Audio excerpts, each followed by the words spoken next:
Jadi kalau maknani Quran termasuk harus ada penanggalan istilah. Ya sama lah, dulu istilah mubaligh itu sakral karena balighu anni walau dulu seorang mubaligh itu orang yang menyampaikan ketentuan Allah, yang menyampaikan hukum-hukumnya Allah, yang menyampaikan ayat-ayat itu sakral. Lalu lama-lama mubaligh itu sebagian besar oknum tidak tahu. Itu menyampaikan karepe dhewe. Cerita kalau diundang di Batam dapat sekian mesti nyindir panitia sing saiki.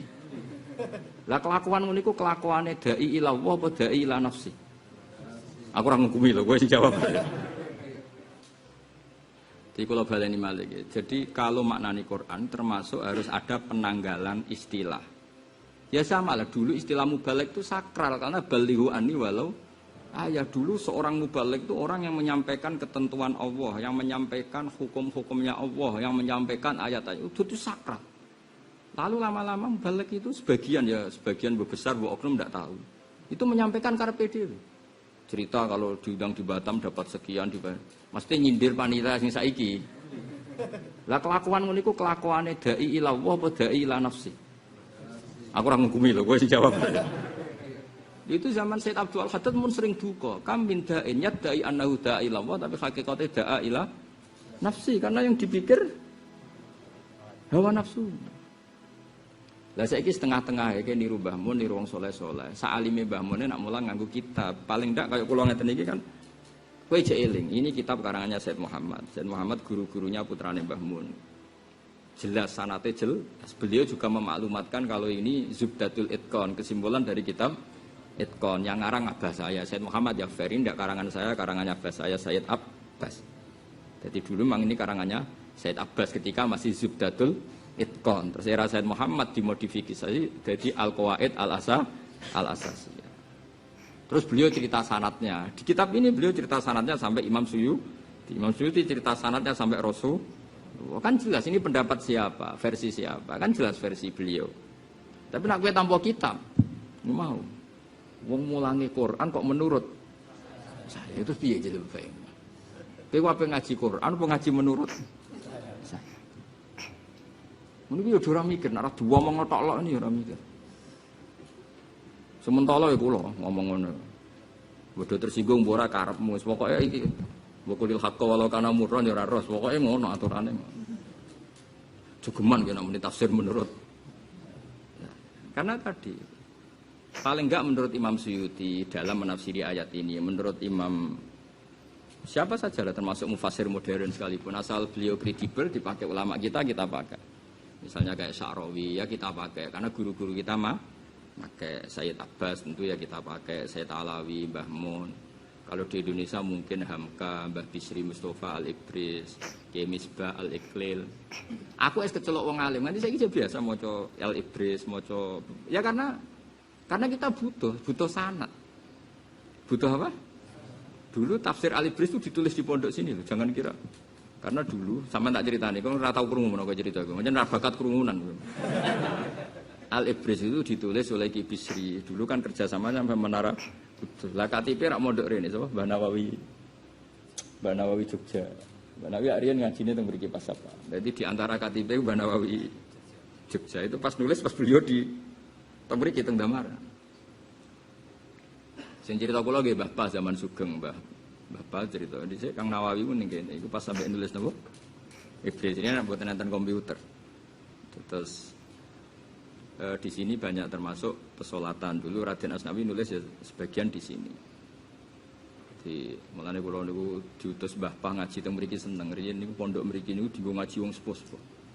Kula dipaksa Mbah Pah. Ya ana hikmahe dipaksa. Cara sing meksa Hamdani Ali serang ora gelem. Urung meksa wis dosa. Lah wong kiai kok diatur sing ngatur ora ya dosa. Pokoke anggere gak luwih tuwa iku dosa. Mulane kula momno ning ndi anggere gak pernah tuwa aja ngundang aku. Ora oleh cara hukum adab ora oleh. Cara hukum adab jajal wong bodho ngatur ngalim hukum iki. Jawab. Jawab kira-kira. Haram apa halal? Jadi wis tak maklumat to, anggere gak pernah sepuh iku mula nek saya kadung diomongno iku nek ora kecewa. Nah iya kowe iso adab. Wis pokoke keliru. Tapi sing ngutus bapak niku pernah mbah mek kula. Ini mau cerita, terus sanad itu harus dijaga. Napa sanad itu harus Ketika Ki Bisri iso maknani iblis itu sanate iku duwe guru sing sekaligus mertuane jenenge Mbah Khalil Harun. Itu ya pamane Mbah Zubair wabe Mbah Mun. Intinya enggak lain dari sarang, mau manggone ning Rembang tapi hakikate tiyang napa? Sarang Mbah Khalil Harun. Lah Mbah Khalil Harun ngaji mbek kakake jenenge Umar Harun. Ngaji mbek keluarga sarang. Keluarga sarang hakikate ya ora sarang tapi Mekah. Mergo mbahe Mbah Mun jenenge Ahmad Syuaib iku ngaji mbek Said Umar Sato, kakake Abi Bakar Sato. Jadi ilmu sing digawa hakikate ilmune Said Umar Sato. Said Umar Sato tentu punya sanad sampai Rasulullah. Lha iku jenenge keren, kredibel, orisinil. Karena asal usulnya jelas sanate napa? Jelas. Kata Mbak Rawani dengan makhraj seperti itu hakikate Mbah Munawir. Mbah Munawir hakikate guru-gurune saking Mekah. Hakikat itu juga sampai Rasulullah sallallahu alaihi wasallam. Ini harus kita jaga. Lah saiki usum wong Quran kok ditafsiri menurut matekno wong. Amit. Sing amit-amine sing ngrungokno iku muntak manduk. Lho mergo termasuk pencermai semangat itu gara-gara sampean muntak manduk. Jadi sampean berkontribusi. Wis ngono kowe ngundang pisan. Ayo jajal.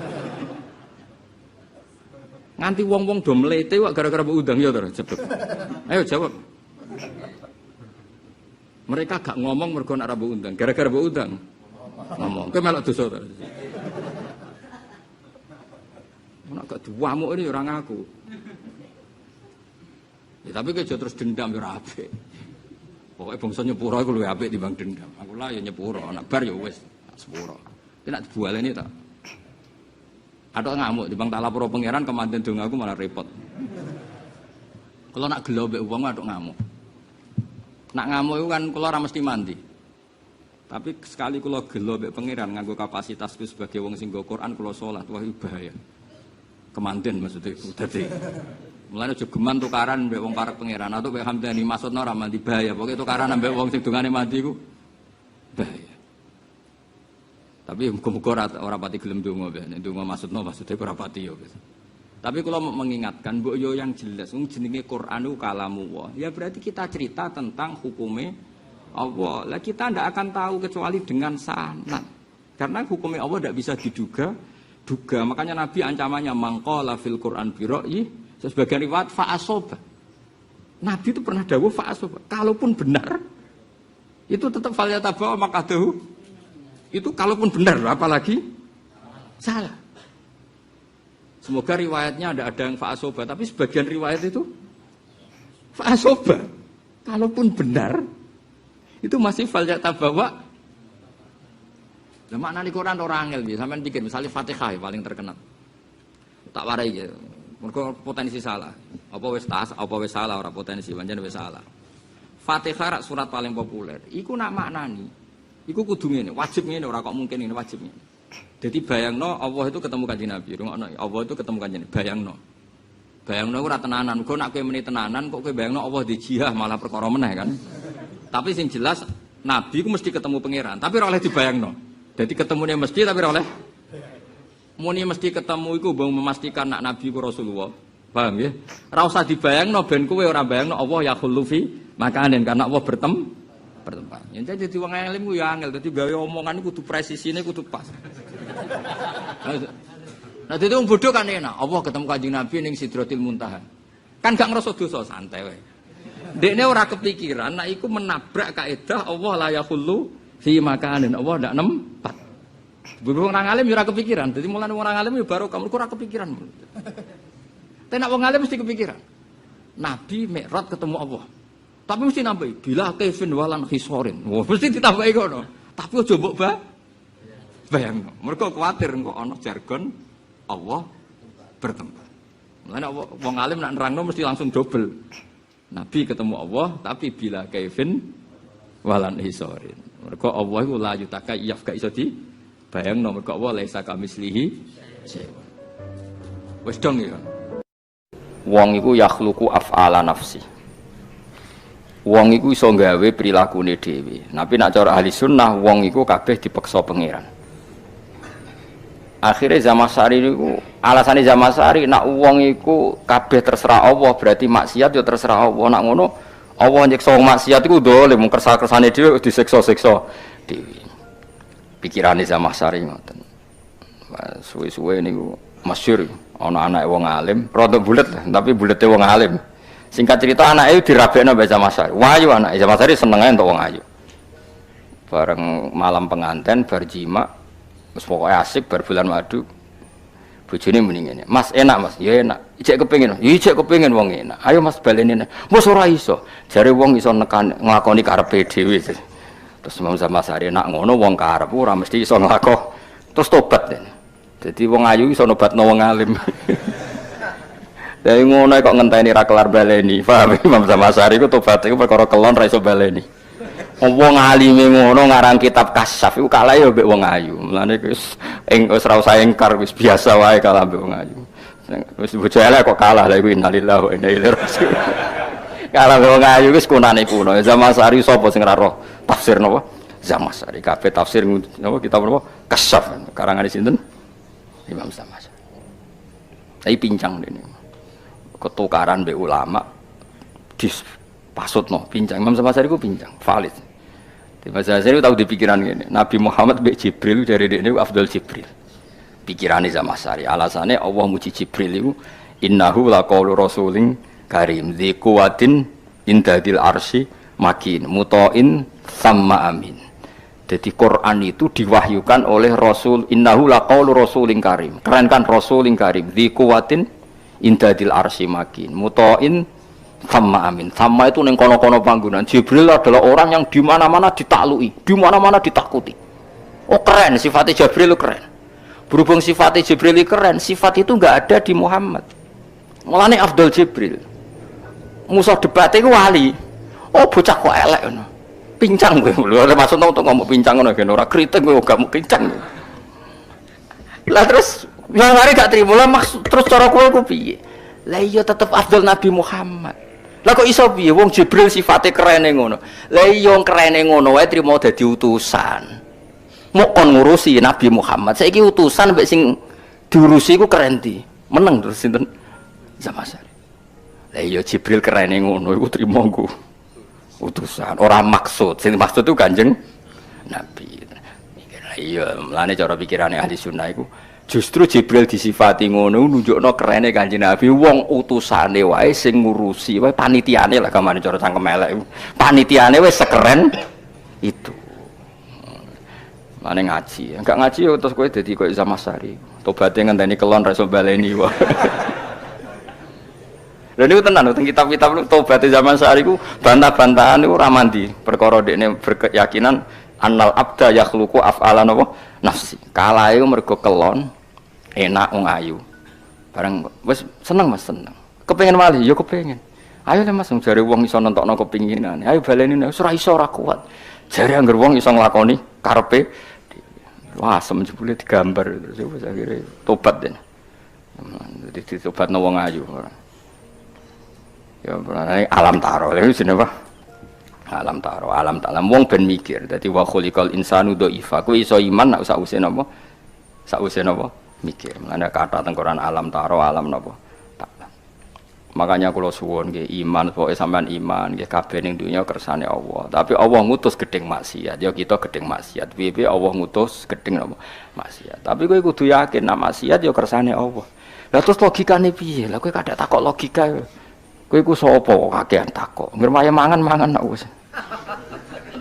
Iku tugale kula ditanggo iki kisah nyata kanca kula SD. Angger kok nyapu wong tuane ra gelem. Mak kok nyapu barang kok ya rusuh meneh. Iwak tunggale ngene. Lah anak kowe nuruti protes ngono. Lah kowe adek mangan wong kok ya dadi taek. Ora usah mangan ben ora usah ngising. Apa gunane mangan akhire dadi taek. Kowe kok ora takok ngono. Paham? Nak kepentinganem dhewe ora tau kecangkeman bareng hukum tauhid ada kecangkeman. Oh pancen jatahan rokok.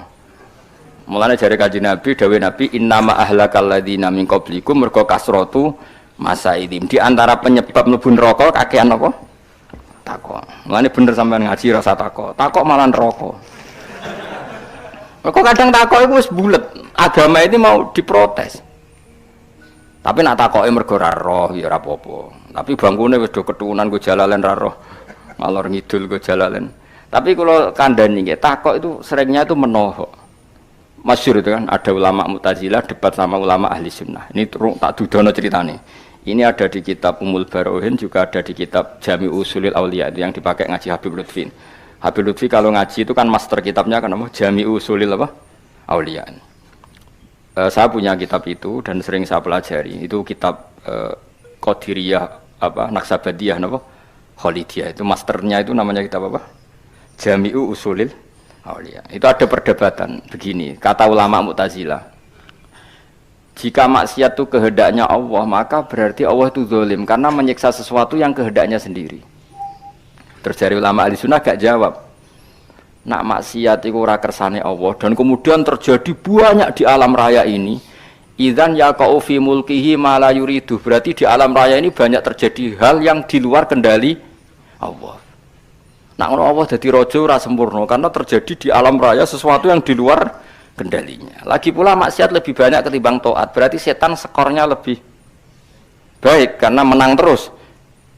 Terus jare Mu'tazilah, pokoknya ngono, jare ahli sunnah ya pokoknya ngono. Lah pokok-pokokan. Nah, terus ahli sunnah tanya gini. Kalau kenyataan maksiat itu banyak di dunia, kemudian apakah Allah tersiksa karena melihat maksiat itu? Jare Mu'tazilah ya tidak tersiksa. Karena Allah itu mampu menyiksa mereka. Terus lalu Allah melihat maksiat banyak itu terpaksa apa enggak? Apa muni terpaksa Allah kok terpaksa, apa muni ora? Bingung akhirnya Mu'tazilah. Nah seperti itu tidak usah ditanyakan, kata Imam Ghazali ning bab Kitabul Qada wal Qadar. Kamu pokoknya sementing gedeng zina, gedeng maling, gedeng copet, ya wis tetep gedeng pancen maksiat kon gedhengi pangeran. Tapi kira usah komentar. Nah iku ora kersane pangeran. Nak kowe ora paham, yo nganggo analogi kados kula contohno, kowe nak gawe sumur iku saiki gawe peceren gak jawab ae. Kowe nak gawe sumur iku gawe buangan peceren to ora? Gawe. Sing gawe sapa? Kowe. Terus kowe darani mandane anak emcung peceren berhubung sing gawe aku ya kowe turu ning kono ora apa-apa. Kowe sarap to ora mending ngono iku. Enggak jawab ae ben sitok-sitok ben tauhid temara. Harap kan tetep kowe ngomong cung aja nek parak-parak peceren najis.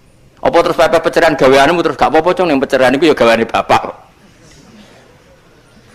Lah ya paling gak kowe paham secara analogi ngono. Maksiat ya kersane Allah, tapi Allah berhak ngatur donya aja parek-parek maksiat.